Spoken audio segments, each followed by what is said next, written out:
She wanted to start a little early.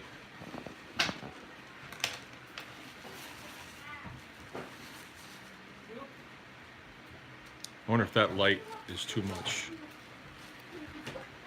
The yeah.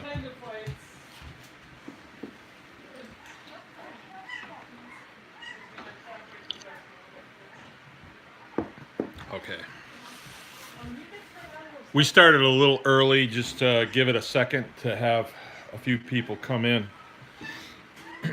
We just came in, and it's snowing outside.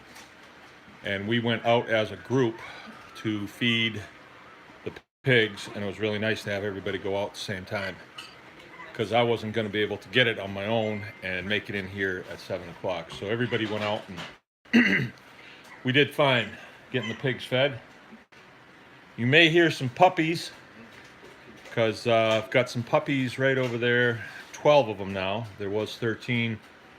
One of them didn't make it, and he didn't look so good, so we didn't think he was going to make it anyway. But oh, she just stepped on one getting out of the nest. So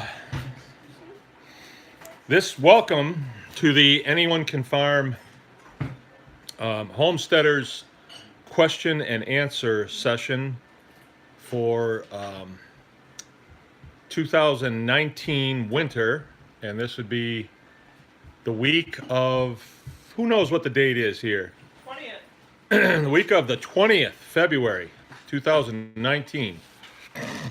And, you know, the way this is fitting in is really neat because, like, I make videos during the week, and people have questions. What am I hearing back there? Music? Is that too loud? I don't know. Can you guys hear that? Anyway, we make videos, and we have questions come in during the week from the people that watch my videos. And I guess I would have to... Okay, we good then? We can't hear it. All right, can you hear me though? Or do I need my microphone on? We can hear it. Yes, you can hear me? Anyway, I have these videos, and during the week people ask a bunch of questions. And, you know, I really don't have time, honestly, to type a bunch of answers that would mean anything. You know, I could do yes and I could do no, but it would take too long, and I would really love to do it, but I do not have the time. And so if we set aside an hour on a Wednesday night, 7 o'clock, wintertime, cold out, I don't want to be outside anyway, it's dark, you know, it's fine. I can talk, and I can give you the answers, I think, if I know them. And, you know, we can really cover a lot of ground. Another thing that's happening is the phone calls. And I'm not going to be able to take phone calls anymore. There's just too many every day, and I still have my work to do here. And, you know, I want to do that. I want to answer the questions, but I cannot just break off, you know, 3 times a day for a half an hour at a shot. I just don't have that kind of time in the day. You know, I still have my stuff to do here, and I'm sure people will understand. And hopefully we do this one on Wednesday night, and we do the one on the other platform, which I guess I'm not supposed to be saying, and we'll do that Saturday mornings at 10. And if we have to go to one more 1 hour session, okay, we'll do it. But I was burning way too much time during the day, you know, half hour, 1 hour phone calls. I just can't do it. And I really want to help folks. So hopefully this will suffice. If you are in a situation where you need, you know, additional consulting is really what it comes down to. We offer that, and it's available on our website. So there's a couple of days where you can get in for an hour slot, and you'll have me completely to yourself. We can do a what they call a Zoom call, so it's face to face. And if you have a layout of your property, I can help you. I can definitely help you. However, it's not the same as being there. If I was there and I could smell your place, feel it, look at it, and all that, that's even better. And we do that.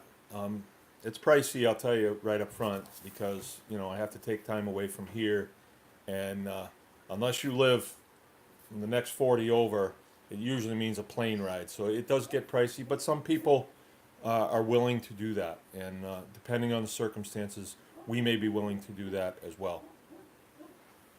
Is there somebody available to shut that dog up?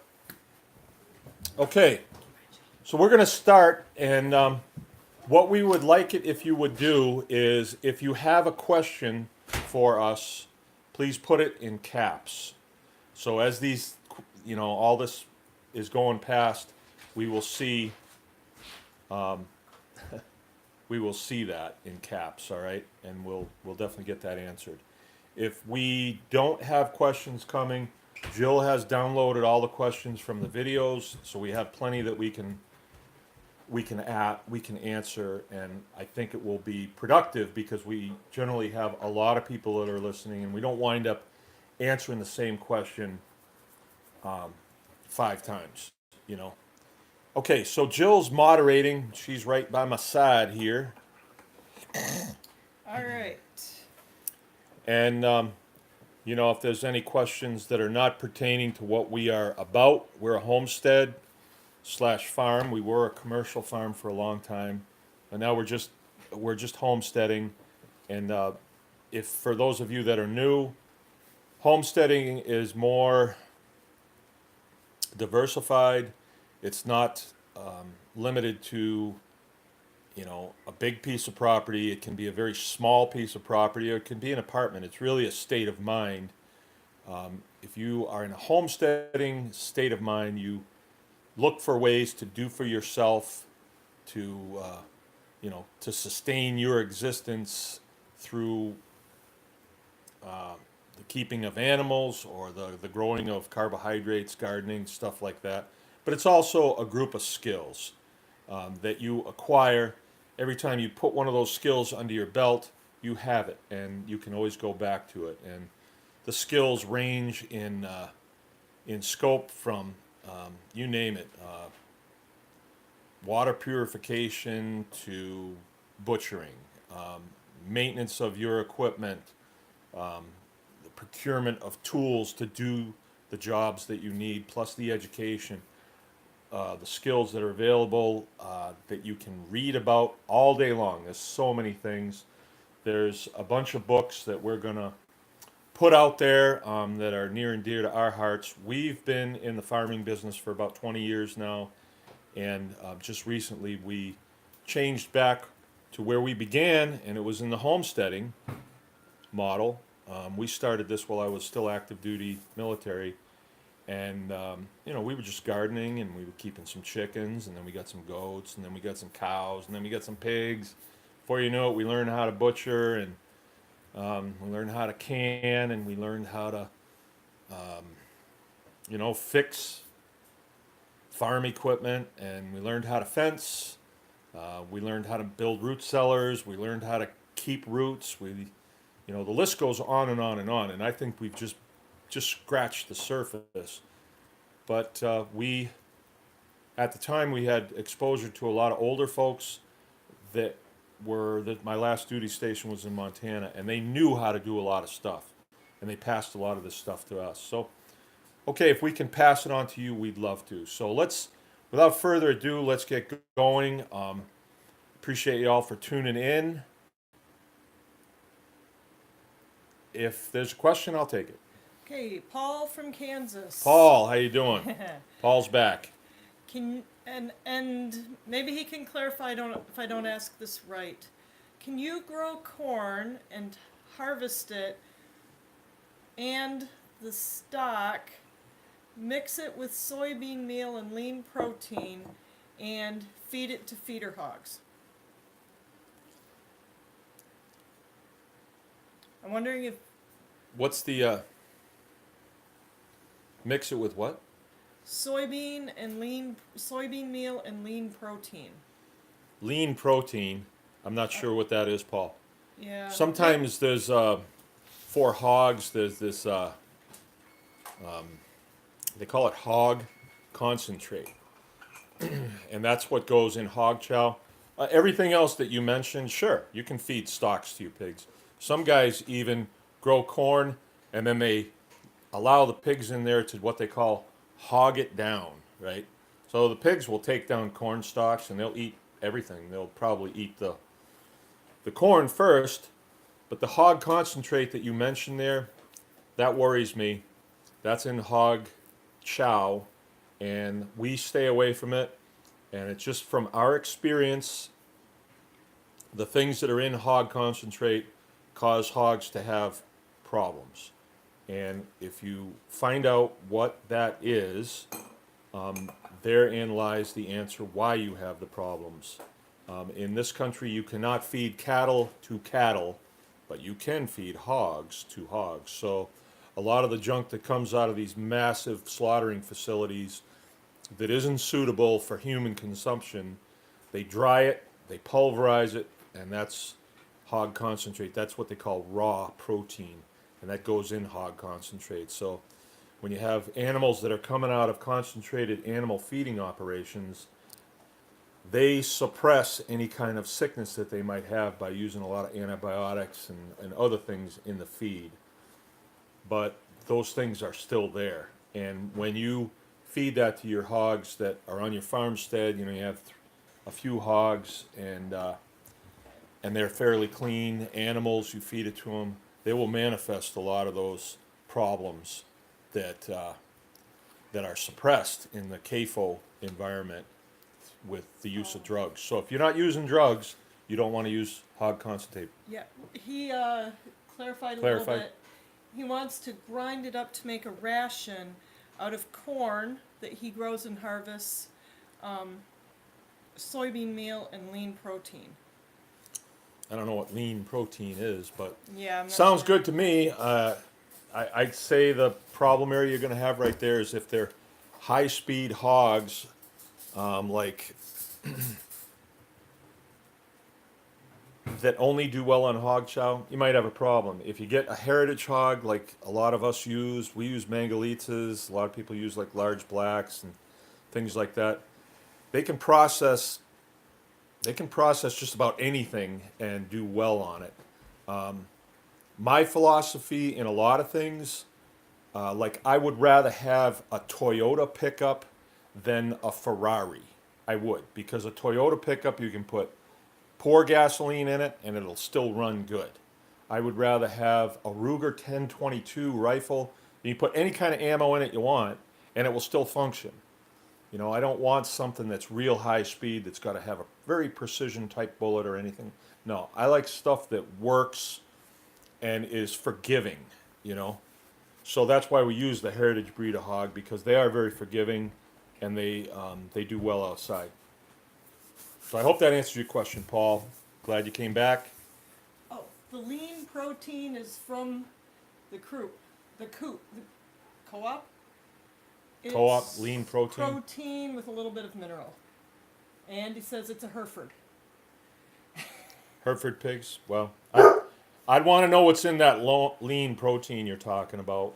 If it's raw protein, raw RAW, find out what it is, because you don't want to be feeding pigs to pigs. It's okay as far as the USDA goes, but it's not a good idea, in my experience. You know what I'm going to tell you here is what I know. You know, there's what I know, there's what I'm in the process of discovering, and then there's what I don't know. And what I try to share with the people that ask me questions is what I know. And we've had a lot of trouble with hog chow several times. And I always tell people, don't do that when I sell them pigs. Then they go to the co-op, and the co-op says, "Oh, you got to feed them hog chow, or they won't grow." Okay, trust the guy at the co-op then, and see what happens. So I try to talk about what I know. here. Next question, please. I'm in a good mood tonight. M. Finn asked, do I need to deworm my cows? If so, with what and when? Have you ever... You have to stop moving your phone. Okay. Who said I'm moving my phone? Lorna? Sorry. Okay, I've never wormed my cows. Have you ever heard of anybody worming cows? Yeah. You have? Yeah. If Okay. if you overgraze or they're feeding where they can eat hay that's laying in their manure and things like that, they can pick up a worm load. Our cows, you move the bales around in the winter, so they're not eating their Where are own they? poop. Where they manure? Right, they're not eating where they've manured, and they don't graze on too short grass. So ours haven't really picked up a worm load. If your cows do, you want to do it around a full moon in the spring, just as they go out to grass, so that they clean out and they don't carry the worm load out to the pasture with them, but they're on green grass so they don't reinfect. Okay. I've never had to do it because I've never had wormy cows. And I think it's because the way we do cows is we graze them. And what I mean by grazing is we have a fencing system throughout the farm, 80 acres, that we can move them easily just by opening gates, and they get trained to want to go where there's better grass. So when they manure, we want them off of that when they start eating again, so that they're not likely to eat from where they've manured. So if they did have a worm, it's going out, the eggs are most likely going out, they're not going to reinfect.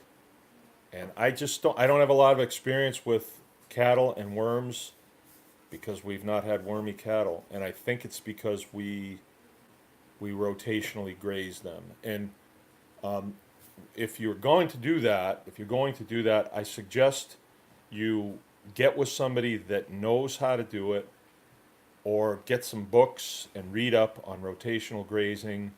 Joel Salatin's book, Salad Bar Beef, is excellent. It's been around for a while, but it's excellent, and you'll probably learn everything you need to know how to do reading that book, because there's more to it than you think. It's pasture management, really, is what grazing is about. Because there's a lot out there, but you have to manage it properly. There's another one, Alan Savory Institute. They have a lot of really good information about grazing. There's a lot to know about it. You can take off, though, with just a little bit of knowledge, and you can do well. And as you're going, keep researching, listen to vlogs and things like that about grazing, because there's a lot to know about it. We do it. We've done it for years, and it works out really well. I can help you with that too, consulting. It's a deep subject. Dave and Amanda wanted to know suggestions to keep algae and gunk from building up in water tanks.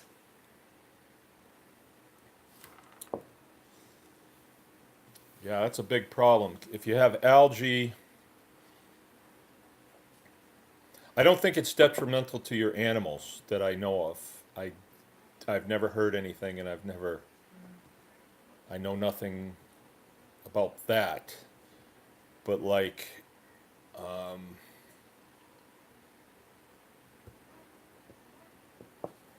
I think what you want to do is you want your troughs to empty out. Well, I don't really have that problem. I mean, I have 200-gallon water tanks, and then I put a float valve on it, and I have water hooked to it all summer long. And so it's always full. And so the cows will drink that down, but they don't get down very far before it fills back up. So I would say keep it out of the sun. I try to keep it in the shade just so it stays cool for them. Watering my chickens out on the field in chicken tractors, and I generally have quite a few chicken tractors going. I have a manifold system of just what they call capillary tubing or drip irrigation tubing, and I have some videos on that. And if I had them cataloged, I could say it would be 9 Bravo, but they're not quite cataloged yet, and that's why we're going to do that. But instead of using a clear capillary tubing or a clear irrigation tubing or drip tubing, we use an opaque, and they come in black and brown. And I just use brown because I do. It seems like black, it would be too hot, but it's dark brown anyway. But I just use brown. And then there's fittings that go together. And we did use clear tubing for a long time, and it would fill up with algae so quick that it would plug the waterers, it would plug, all the fittings. So the sun has a lot to do with it.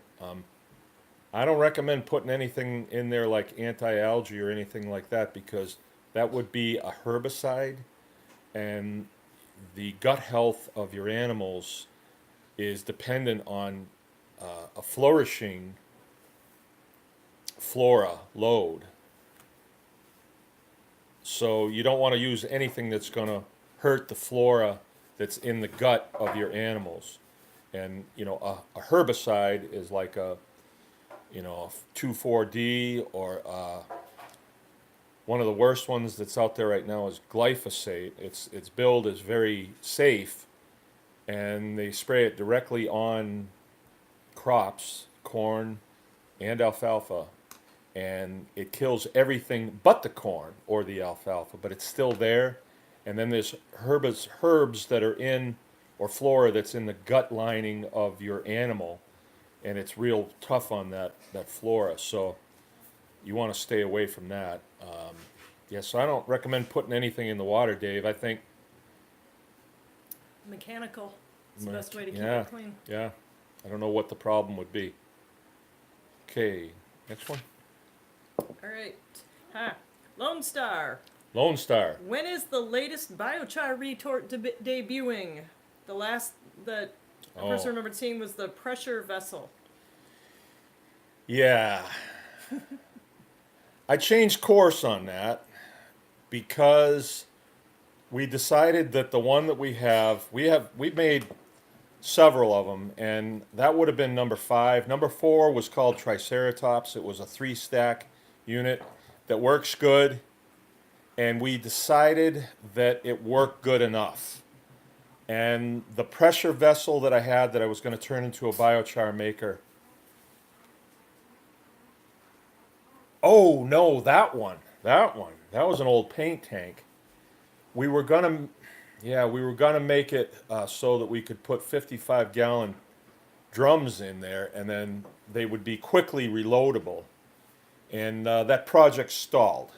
I'll just put it like that. Like, we're going to get to it. It's on the long list, right? And Triceratops is still functional and still working good. And I think it's stalled out forever because Triceratops works really well. And we're just going to stay with that. So thanks for asking, though. Long Shot Revival Homestead. I like that. Wondered about any vet book suggestions. I can I can tell you the ones that I've used, and I'll put links in the show description when we get all done and I repost it. I'll put links to Amazon. This is one that's been a good resource. I used Natural Goat Care by Pat Colby. I used that one extensively when I had goats. And she's also got Natural Cattle Care that's very good. And I think she has a Natural Dairy Cow one or something to that effect. I'll look that up. And those are the ones that I've used. They're natural. She talks a lot about mineralization, which is a big, huge key to keeping animals healthy. but also a lot of natural solutions to your animal problems. So Yeah. those are my recommendations, and I will put links to those in our show description when we're all done and it's reposted. Yeah. It seems as though, at this stage of the game in our career, that there's always a natural alternative to the things that we encounter, the health things that we encounter. Where we're at right now, 15 years into this, I have a really healthy herd of pigs. I have a really healthy herd of cattle. I don't have any problems now.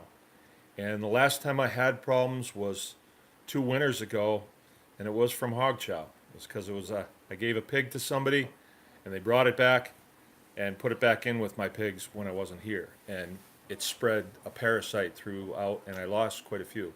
So we don't really have problems right now. But what we have found is, let's say that you get some animals from somebody that's been using pharmaceuticals on their animals.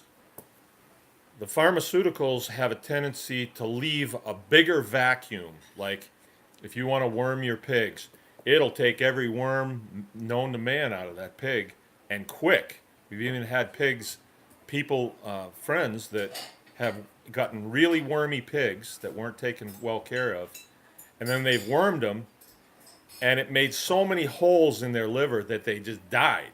It was terrible, and they were having to use pharmaceuticals to treat them. So sometimes, if you're buying out of a pharmaceutical a herd where they use a lot of pharmaceuticals, you have to wean them off of that at your place and get your herd healthy. Try to keep your herd closed, and then you can start treating with more natural components that are out there. They're right in the environment. See, worms in a pig didn't come from Venus. The pig was designed to have a certain parasite load. But when you kill every parasite in the animal, let's say you kill every roundworm, well, then you might have some tapeworms that'll say, "Oh, I'm gonna move into that liver now," and then you have an imbalance of tapeworms, for instance. So you want to keep things balanced always in your soil, in your animals, in your own gut. You don't want to just watch horror movies. You want to see some war movies. Keep things in balance, right? So it's the same thing with your animals. Now, biochar came up. That's a key to a lot of things, but that wasn't asked. But you should ask, and then I'll answer Hold it. forth on that one. All right, Next question. Dave and Amanda. These troublemakers. Why worm with the full moon? And that's a trick question, right, Dave? Doesn't everybody worm with the full moon? Well, The full moon, as it creates a gravitational pull on so many things, causes worms to be more active so that they are more exposed, so that your wormer will be more effective. It's always good to follow up 10 days later or worm 10 days before and then follow up on the full moon, but you will get the biggest bang for your buck worming if you can do it around the full moon when they're more active and they're out of the gut lining. and I can add to that, if you are in this and you want to get your herd healthy, you can take a sample of the manure, a fresh one, and take it to a vet for a stool sample, and they'll tell you what kind of load you have. But if you're going to be in this business for life, why don't you learn what to look for under a microscope and get a microscope, and then you can look and you can see what's going on there. Because all of these worms are pretty easily identifiable. When I used to do this, I would take it into my vet, and he would say, "See, this is a roundworm, and this is coccidia," and so you can do this, and you probably should. Read up on it, get a microscope. You Right. use it for other things too.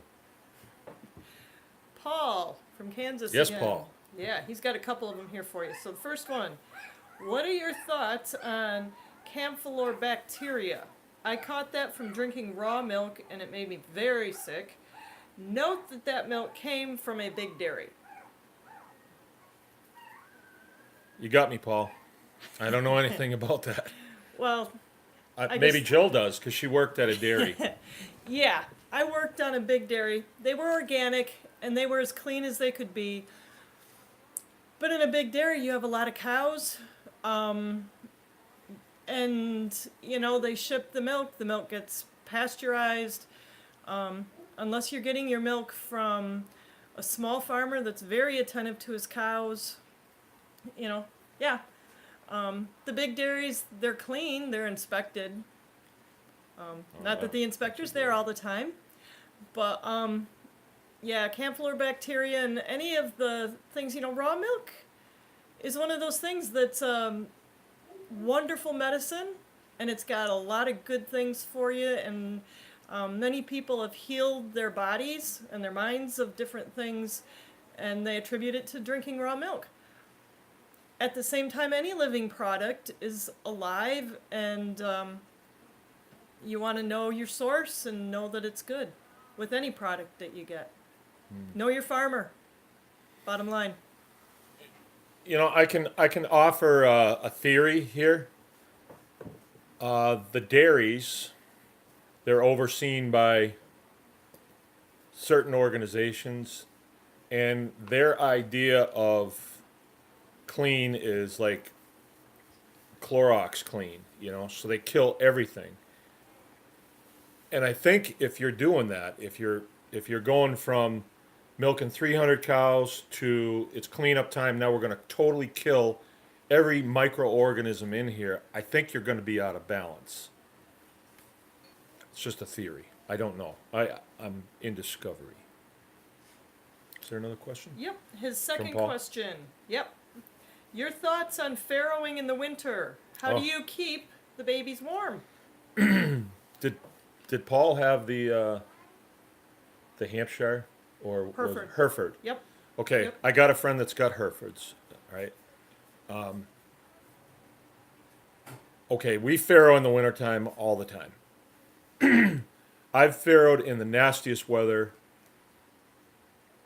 known, you know, and I've had overwhelmingly great luck with that. You know, if you're going through my videos, you might find one. I forget what I'll find one and repost one of Okay. the winter farrowing. I did one video, and I think it was like the thrill of victory and the agony of defeat, or something like that. And I had a sow that was getting ready to go. She built a nest. She was a good girl. She had farrowed for me a bunch of times. I wasn't worried about it. I checked her the night before, and what had happened was it got windy, and the wind was coming from the southeast. And I normally keep my huts clocked so that the wind is going to break on the corner of them, but the closed corner. They're open in the front. I hope that makes sense. And the wind swung around from the north. And around here, when the wind comes out of the north, it's cold. So I had clocked this porta hut so it was facing north. Totally open on the front. And what we do is with our pigs, our Mangalitsa's, heritage breed, Hungarian type, very hairy. We just have an area where we're going to have several sows go, and I'll drop a round bale of straw out there for them. And I just made a video a little while ago about this too. I just drop it out there for them, and then the huts are there. I put them in with the tractor, and then they make the nest, and they'll bed it deep enough with straw, and they know what they're doing. But in that one video that I made, if that's the one you come across, the wind swung around from the north, and when I came out in the morning, I was so optimistic. Beautiful day. I come out, it's going to be, I got some nice little pigs. You know, I farrow a lot of pigs, but she was a good girl, and I thought she was going to have some beauties. And all 6 of them were frozen solid. So they had come out. They had got around, they had gotten something to eat, but then it was just too cold, and she couldn't keep them warm because it was just coming in from the north. And the porta hut actually funneled that cold air around her, and she lost them all. So that happens. I'm a real hater when it comes to electric heat lamps. I don't like them, right? And I recommend it's not worth the risk, especially out on pasture. It's not going to work. I can tell you, if you put a power cord out there and they can get to it, they'll chew that up quick. But in the wintertime when it's really cold, where's Paul from? Kansas? Kansas. Don't get cold in Kansas. It gets kind of cold. They've had snow. I saw The Wizard of Oz. It doesn't get cold in Kansas. Right? No, you're going to be fine. Just deep bedding. And don't use hay, use straw. And if you can't get straw, you can get straw in Kansas. But if you can't, use hay or sawdust. But get straw. Straw is good. Straw is really good stuff. You should have lots of that around your farm. I hope that answers it for you, Paul. My thoughts? That was just my thoughts? Good thoughts. Yeah. Dave asked the question, what are some good things biochar can be used for? Thank you, Dave. All right, biochar is carbon that's created in an oxygen-deprived environment. There's a lot to know about biochar. Sometimes it's called agrichar. First time I ever heard of it was I was stationed in Japan, and somebody mentioned that the Japanese feed charcoal to their livestock, and there happened to be a place where they incinerated things on the base, and the rumors were that they incinerated dead bodies in there and fed that to the livestock. I don't know if it's true. Probably isn't true. But that's the first time I heard about it. And then I got an article in Mother Earth News, and then somebody came here and actually did some consulting with us, and it was an outfit called New England Biochar. So I learned a lot about it, and this is back when I was wanting to turn everything that I was doing. I was commercial farming. I wanted to turn everything I was doing into dollars, right? So we were going to build, the best retorts known to man that we could produce this stuff and sell it, and everybody would want it. And turns out America's really not ready for it yet. The fact that we're having this conversation right now is evidence that that dog is driving me crazy. That people are moving in the direction of sustainable farming and moving away from pharmaceuticals. All right, so that's why biochar is important to the small farmer or the homesteader, because it makes it so that you don't have to use a whole lot of things. But biochar, a piece of charcoal that's 90% carbon, if you look at it under the microscope, Dave, you will have all these little holes in it, all this surface area. There's tons and tons of surface area in there. And that is a place where microbiology can live. So if you have biochar in your soil, all the microbiology that's in the soil has a place to get out of the sun, let's say. It's got a place to get out of the dry. If you're having a really dry time, charcoal will hold a lot of moisture, and bacteria and protozoa and stuff like that will go there. So it creates sort of like these little apartment buildings. When you feed it to your animals, it does a couple things. I don't know how it does it, right? I'm discovering this, but it does clean them out. It cleans out a lot of bacteria from a lot of protozoa. And when that bacteria and protozoa is deposited on your soil, it's protected there. And then that bacteria and protozoa is essential in making more soil. You know, you want to have a very active soil, biologically active soil. So that biochar will protect that from, you know, the sun and things like that. And it does your animals a lot of good too. It's surprising when you make biochar and you throw it to the animals, you think, why they're not going to eat this, but it's surprising. Crunch, crunch, crunch. I've made videos of it where I throw a shovel full of it into them, and they eat it fast. And we've been making it for 10 years now. I can make about 250 pounds per burn. We use wood, and wood is carbon based, right? And then we cook all the distillates out of it. So all you have, like if you put a chunk of wood in this big, it will come out relatively the same size, but no weight to it. There's nothing to it. And if you tap it on something, it actually rings. It's kind of musical. And then you know you've made it correctly. It's not like a piece of charcoal that you'd pull out of a campfire that's still half wood, you know. There would be some of it that would be proper, but a lot of it would not. And you have to be careful with that, because if it's not done correctly, it will actually suck nitrogen out of your soil instead of benefiting you. It doesn't put nitrogen in your soil, because actually it's inert. It's actually inert. It's just carbon.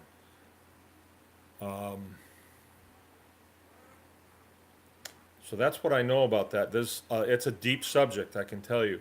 And being that I don't know everything there is to know about it, I'm sure I don't. But I do know this. It makes a huge difference in your soils. If you want to do some more research, you could start with Terra Preta. Terra Preta. And read all about that. There's fascinating stories about these crop circles that they find down in South America, where the soils are totally bitter all around it, but then these 28-hectare circles, the topsoil goes down 6 feet, and they couldn't figure out why, but they find all this pottery, and they find evidence of big populations of people, but they don't find the bodies. And come to find out, they've determined that they were incinerating the bodies.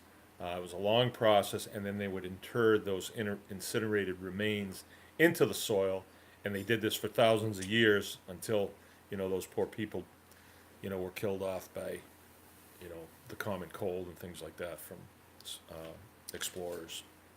But fascinating, fascinating. And you can do the same thing on your property. You can make big gains with biochar very quickly, and you need to learn how to make it yourself. I'll put links for a couple biochar books in the show description as well. There you go. There you go.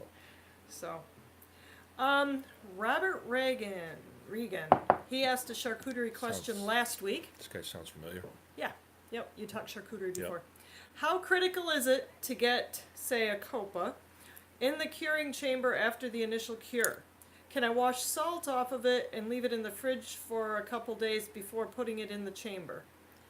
Sure. Yeah, it's not critical to get it in there.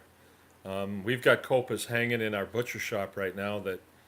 That's where they were hung. They've never quite made it to the hanging room yet. It's not a bad idea if it's for a few days. I don't think it's going to hurt anything. Don't even put it in the fridge. Yeah, not the fridge. You won't need that. The fridge is too cold. You want the curing process to begin, and the fridge would definitely be too cold. Your curing chamber, you know, the target temperature and humidity. I know there was a little bit of variance on that last week, but it's 60% humidity and 60 degrees Fahrenheit, plus or minus 20 or more, because we have friends that do it, that hang it under their roof, and that's the way they do it in their country. We don't do it that way. We did hang it in the entryway one year, and it looked cool, It's too late. and it worked, didn't it? It did work. It did, but it was too much light and it Too much light, oxidized. yeah. You want it in a darker place. You don't want it in full sun. So now we just have a little room in the butcher shop where we hang it, and seems to work out fine.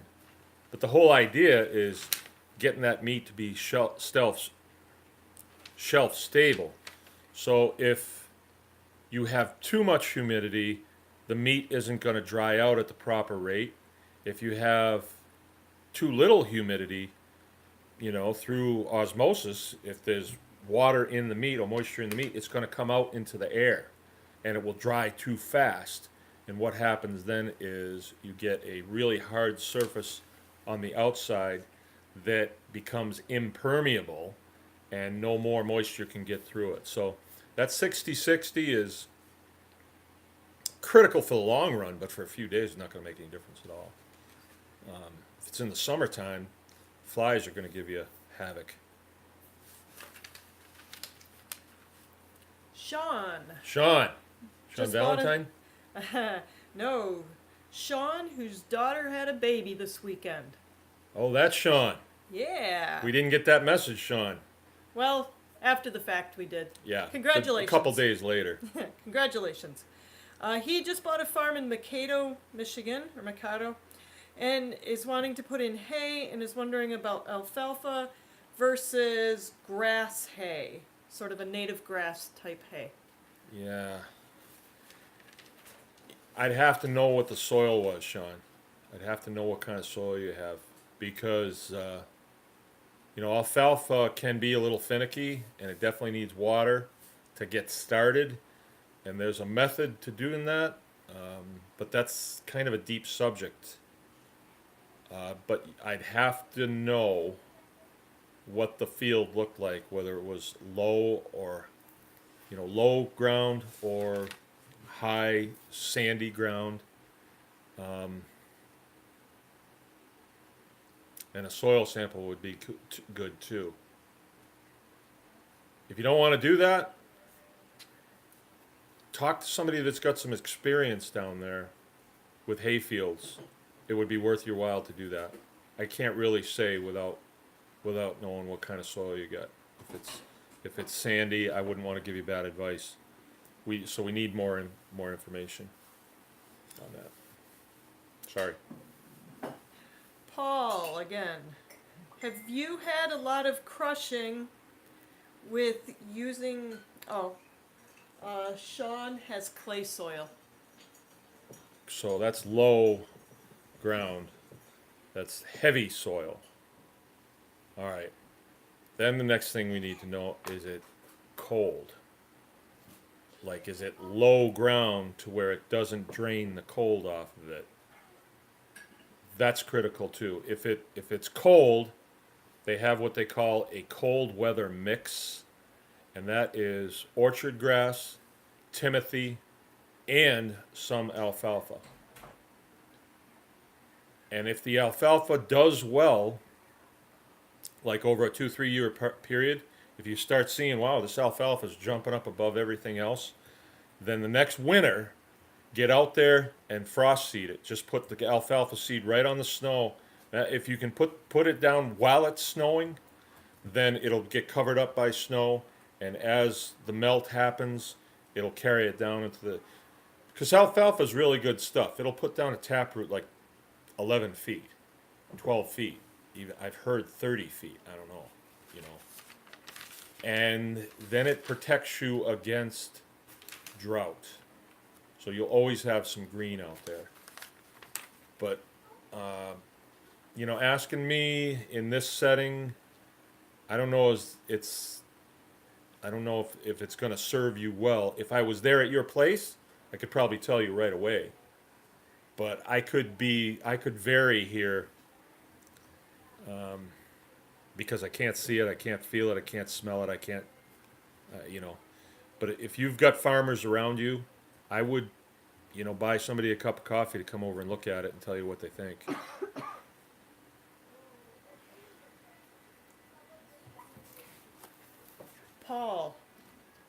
wondered if you have had a lot of crushing with using lots of straw, so in the deep straw. If so, how do you get away from crushing? I haven't. I haven't had a lot of crushing, but there again with the heritage breed, which Hereford is a heritage breed, they're usually smarter than just regular farm pigs. He's down in Kansas, though, isn't he? Yeah, Kansas. There's a way to do it. If you're using huts, like the huts that we use, I've seen where people put a rail around the inside, and it gives the little pigs a place to go. But when you're using deep bedding, it seems as though the sows, make kind of a bowl, and then the babies roll down into it. So it really, if you'd see the nests that my pigs make, they're very intricate, and I just don't have a lot of crushing like that. I know people do. I have a different philosophy than, say, the textbooks have, where they say a pig should be a year old before you let her farrow. And I don't agree with that at all.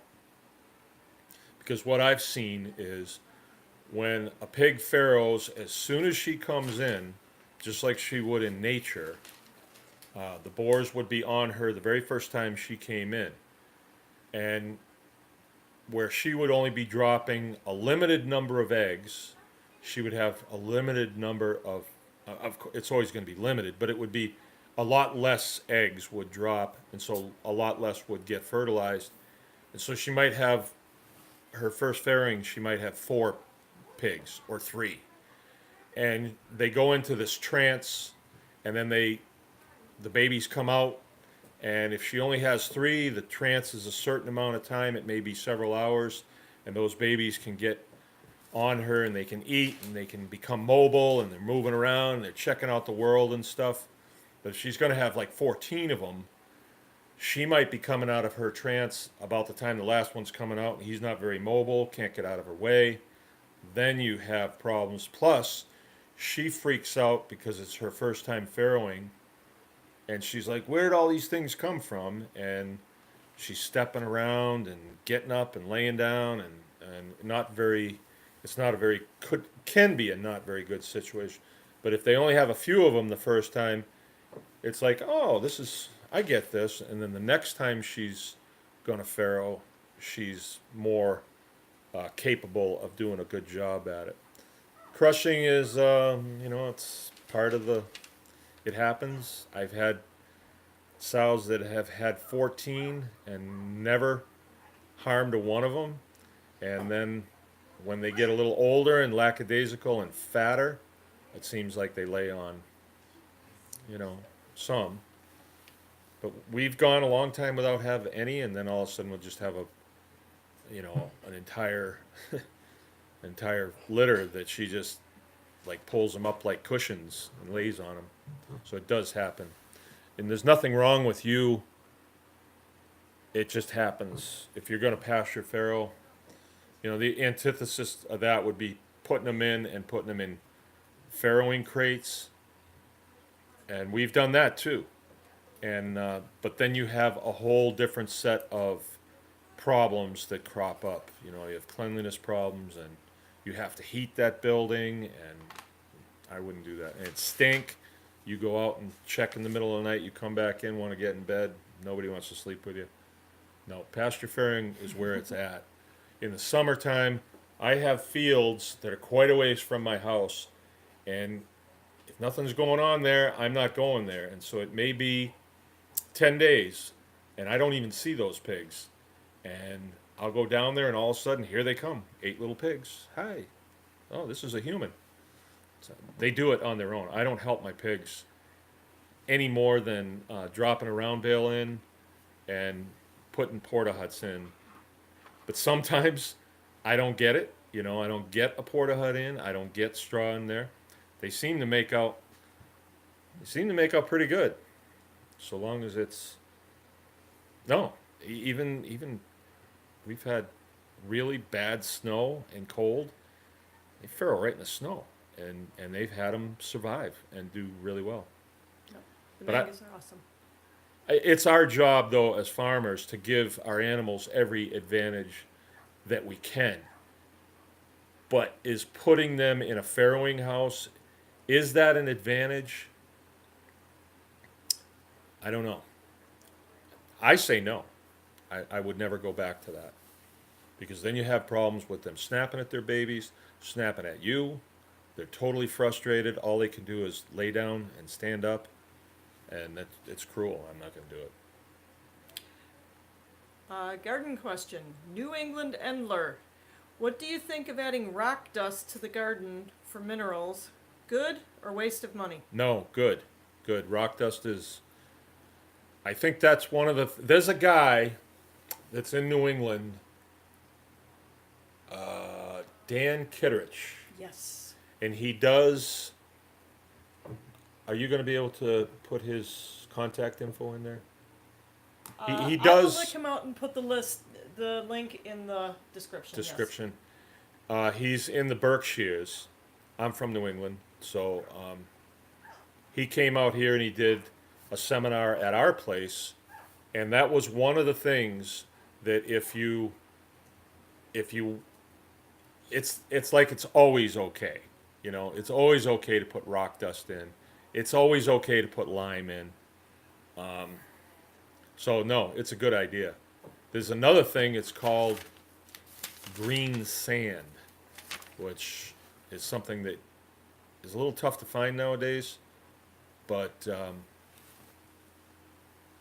okay, here's what I'll tell you.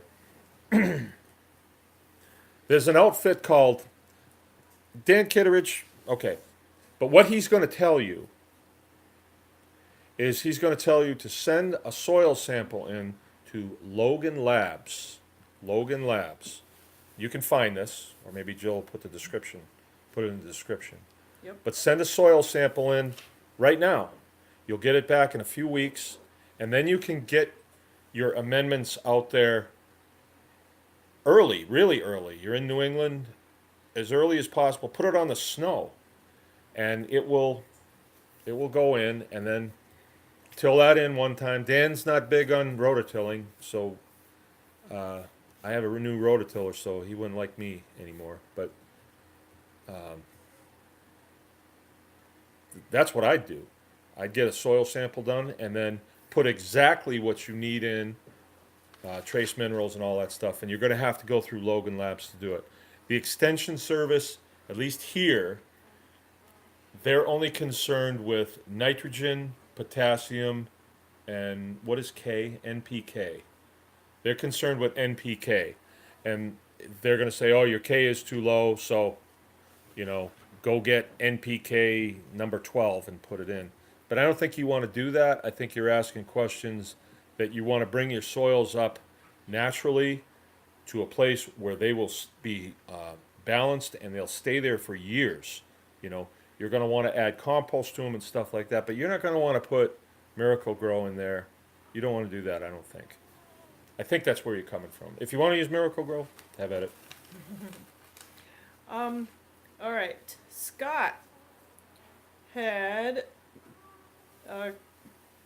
question here on feed for pigs. He wants to do a custom feed mix. Which feeds have the highest protein and other nutrients that mangalitas need? And are pellets bad for mangas? He saw a post where pellets were considered bad. Well, first, the pellet thing. When it comes to mangalitas, there's a lot of information out there. I have never fed pellets to my pigs. But when it comes to feeding mangalitas, they're probably the most forgiving animals that I have ever seen. I'll tell you that. We had some hard times here at the farm. And it was over the pigs. There was a lawsuit, and I was having a real tough time with the state over our pigs. And so we weren't selling anything, and cash flow came to a screeching halt. And I in order to keep these pigs fed, I had to feed them what I had. I had straw. I had I had maple branches. I had pine branches. I had some hay. I didn't have a lot, and they ate what I gave them. I gave them potatoes, uncooked potatoes, and I heard, "Oh no, uncooked potatoes." It's not true. Not true. I've I have heard a lot of folklore around Mangalitsa. I wouldn't go to the expense of pelletized feed. No, I wouldn't. What was the rest of the question? Protein that they need? Highest protein feeds and other, what are good high protein, good nutrient dense ones? All right. With Mangalitsa, a lot of people, me included, would prefer to see really nice snow white fat. So I don't feed them corn. I just leave the corn out. And corn is cheap, but it's cheap. It's you get what you pay for. And I don't like that taste. If I wanted that taste, I'd be drinking Mountain Dew. I just don't like that taste. And I'm not good with corn because most feed corn is soaked down with glyphosate, and I don't want that in their digestive tract. I don't want it out on my fields, so I just don't use corn. A good, and the same thing, to try and find a non-GMO, genetically modified organism in a soybean, it's getting harder and harder, and I've been told that you can't find it. And if somebody's selling it to you, then they're playing with you. You know, they're not being straight with you. Okay, that's what I've heard. But I don't fool with it. I don't get it because I don't want to fool with it. I don't need to. What is good is barley. Barley's really easy, and at this point, I don't think it's genetically modified. And field peas are really good. Some of them are genetically modified, so you just got to look around. I have a junk bread contract, so I feed them a lot of bread, a lot of organic bread, and it works out good. And then I give them hay too. For a protein supplement, and now, this isn't brain surgery either. A lot of people make it seem like if you don't get exactly 19.2% protein, that animal's gonna die. It's not true. It's not true. They're very forgiving. It means like you can feed them hay all week long, and then you butcher some chickens and you give them the feet, the heads, and the guts. That's their protein. Think about how they are in nature. You know, you may have pigs in nature that would be eating acorns for 2 months straight, and then they come across a dead deer. Then they'd eat that. So it's not as critical. It's not as much of a total science as some people make it seem. I think people try to complicate it because they like things complex. I don't know. I like things simple, and I can tell you my Mangalitsas do well on whatever I give them. And apples, pumpkins. I plant tons of forage crops. My pigs are extremely healthy, but my soil is healthy. And this didn't happen overnight. We're 15 years here, and the soils weren't good when we came here. The place was really depleted, really run down, and so it took time to get the soils up. I hope that does it for you. All right. Okay, Lone Star Lone has Star. 2 biochar questions for you here. All right, Lone Star. The first is they love the biochar grinder setup with the tractor power source. Yeah. Are grinders available with an alternate power source? And how many different ways do you inoculate biochar? All right.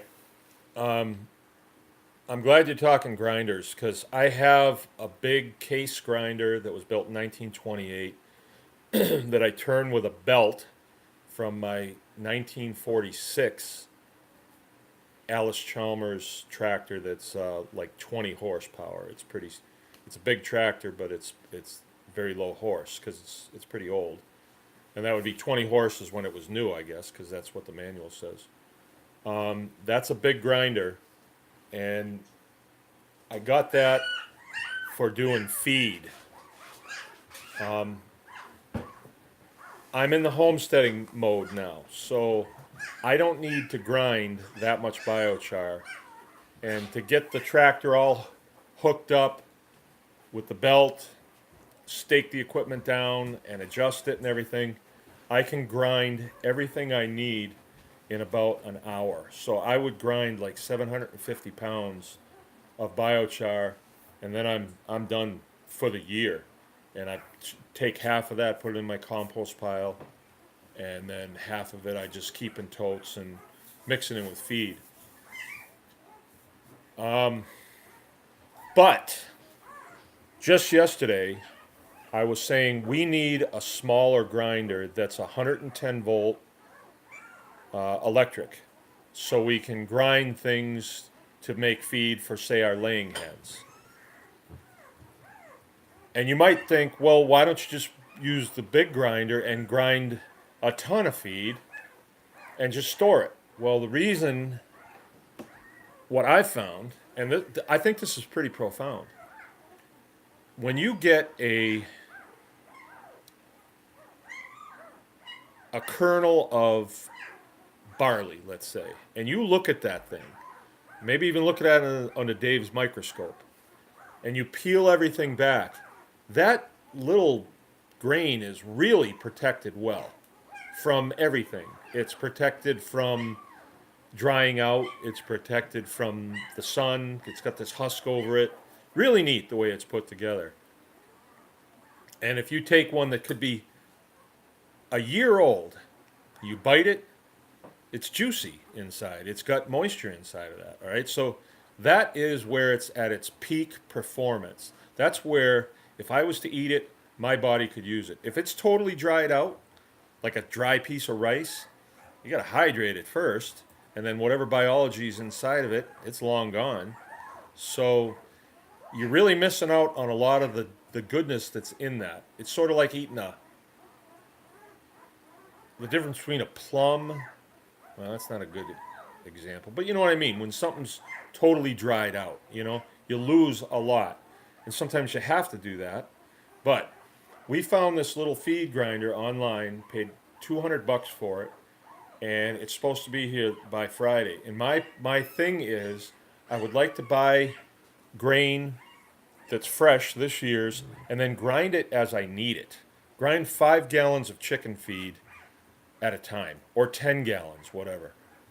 Instead of having the feed that you get from, say, Tractor Supply, that it doesn't say on there when it was ground. It could have been ground 2 years ago, and the feed value of it is no good, right? So if you're going to make biochar, I'll let you know how this grinder works. For $200, you might be able to grind it in that.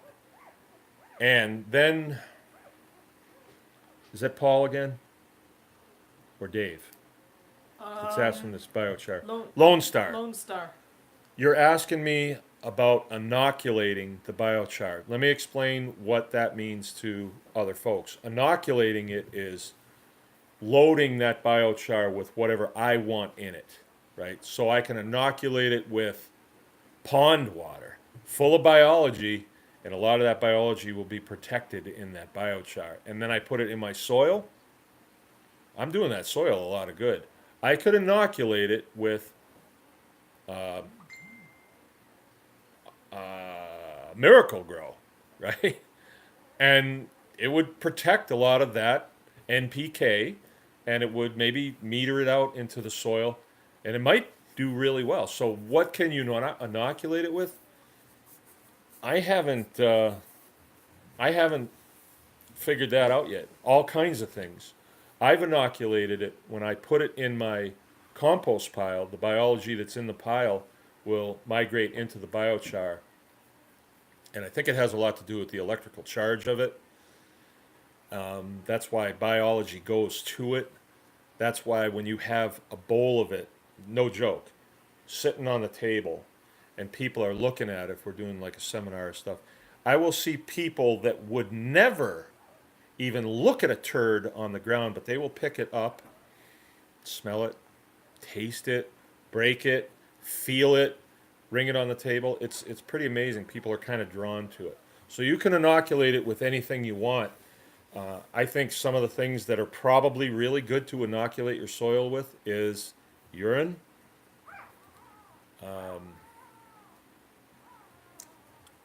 rainwater, pond water. Here's the thing. You want your homestead to be as diverse biologically as possible. And I'm not talking, having, nah, I was going to make a joke. Forget it. I'll leave it out. But you can find biology everywhere. And if you find biology, like when you go to a different state, let's say, and there's a pond there and you have an empty Pepsi bottle, fill it up, bring it home. You just brought biology home that you don't have at home, right? Because you go to different states and there's different soil types, there's definitely different biology, there's different animals, there's different plants. So the more biology that you can bring to your homestead, the better. And biochar is a great way to protect that biology. So here's what you could do. Get some biochar, put it in a Ziploc bag. When you go out to Arizona and you see this muddy pond, ooh, some good biology there. Put that in there, seal it up with your biochar. It will protect that biology, and then get it home. My father was a big ivy collector, and he came to visit me in Japan, and he took clippings of ivy, snuck it on the airplane, brought it home, and rooted it in Shrewsbury, Massachusetts from Japan. Gotta move on. Okay, we got to move on. Yep. We got time for a couple more questions. Okay, 2 more questions. Is it 8:05 now? And counting. Okay. Paul wondered again, do you prefer grass-fed beef over grass-fed beef with a little corn? I don't like corn, Paul. Don't like corn, except for the sweet corn that we grow. I don't like the smell of feed corn. I live in a place where they grow a lot of it. I don't like it. I don't like the smell of the manure that is full of feed corn. If you want, I know what you're getting at, grass-fed beef, what you want is grass-finished beef. And what you're looking for is you're looking for intermuscular fat. That's really what you're asking me. Now, there's plenty of fat in grass, but if you kill your beef in the summertime, it's not going to be in the intermuscular condition. It's not going to be in the muscles. It's going to be stored on the inside of the animal or in the back fat. So what you want to do is you want to kill in the early winter. And what you're going to get is that good grass fat that animal has produced, a combination of the grass, the chlorophyll, the minerals from your soil, the high mineralized soil that hopefully you'll have, the sun, the rain, all that stuff that you don't get a free lunch anymore. You do get a free lunch from grass-fed beef. All that fat will be migrating into the muscle so that animal can use that muscle. It's readily available for when that animal gets cold, And if you kill the animal in the late fall, early winter, you're going to get that intermuscular fat. The thing with corn and grain, for that matter, is when you bring that animal so totally out of balance that it's so much fat, then it just pushes it into the muscles.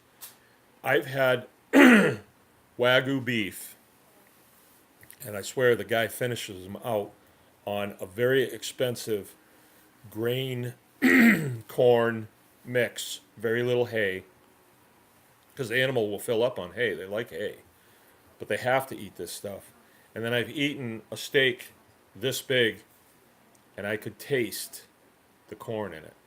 And I don't like that taste. If you like that taste, then go for it. But I don't like it, and I don't trust it. You know, I just, something inside me just does not trust that feed corn that we can get for $5 for 50 pounds.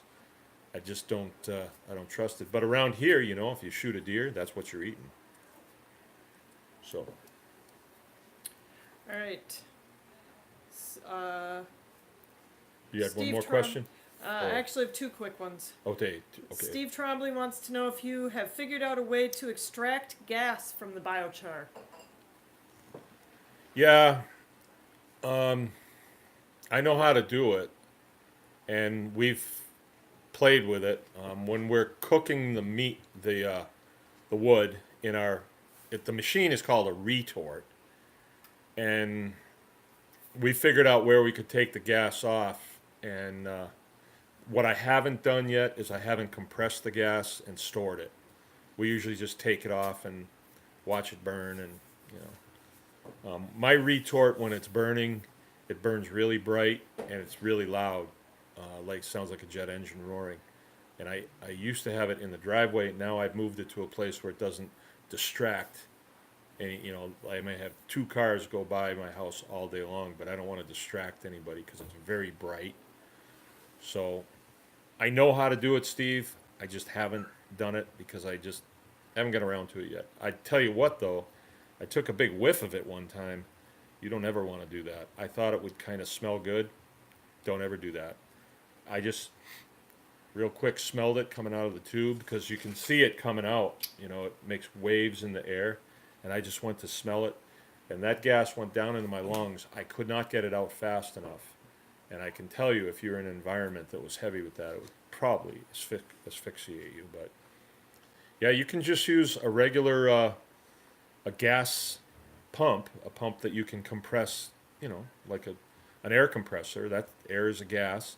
This is a gas. I think you'd have to lubricate it a little more, you know, the pump, and then run it through a dryer, and you could probably fill cylinders with it. And you know, during World War II, they ran taxi cabs in London on what they called gasifiers, and you can buy gasifiers now, and you put wood chips in them, and the gas that comes off, you can run internal combustion engines on them. I have a state policeman friend that actually did it. I've seen the videos. One last one. Carrie from Michigan. What do you use for bloated cows? Mineral oil is sort of the industry standard, or what they usually go with. That's what you would do? Yeah, mineral oil, and then for my goats, I put a little baking soda in it to kind of neutralize the gas, and then a good belly rub. But mineral oil is the go-to for cows. Yeah, I'd want to know from you, what was her name? Carrie? Carrie, I'd want to know what caused your cow to bloat. And we had a bloated cow one time that got too much bread, and we almost lost her. And we gave her mineral oil, and she didn't want the mineral oil, so we had to make sure that she got it. So it required putting it in a bottle and then putting a tube down her throat and putting it in. And that was early on in our farming career, and we had to have a vet come for that because I thought I was going to lose her, and I really liked her. But I have heard, I haven't done this, but there's a method that you can actually, vets do this, and they stick a big needle in, and then it just vents out, and then they pull that needle out. And I mean, it'd be a needle like as big as a 10-penny nail, you know, that's hollow. She says that they give them grain for the first month. Grain your cows for the first month? Why did they, I wonder what they bloated on. Well, I wouldn't. But mostly mineral oil because that helps slide whatever's kind of blocking them up out. You grain them for the first month of their life? Is that what she's saying? Like a calf mix? Oh, but just hay for the last 3 months. So she gave them grain for the first month, but now they've just had hay. So That dog. I guess, mineral oil. yeah, mineral oil. And if that doesn't fix it, call the vet. Yeah. That's what I know. Okay, we had a big group tonight. Thanks everybody for coming.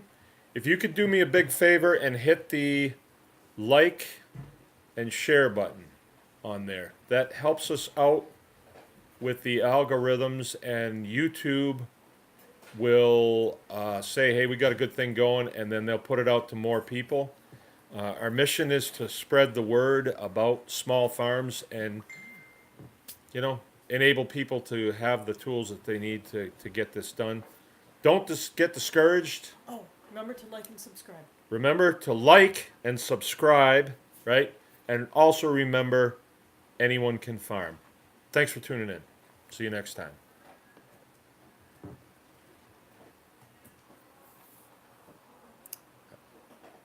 I don't see where to shut it off, Jill. Don't I feel dumb?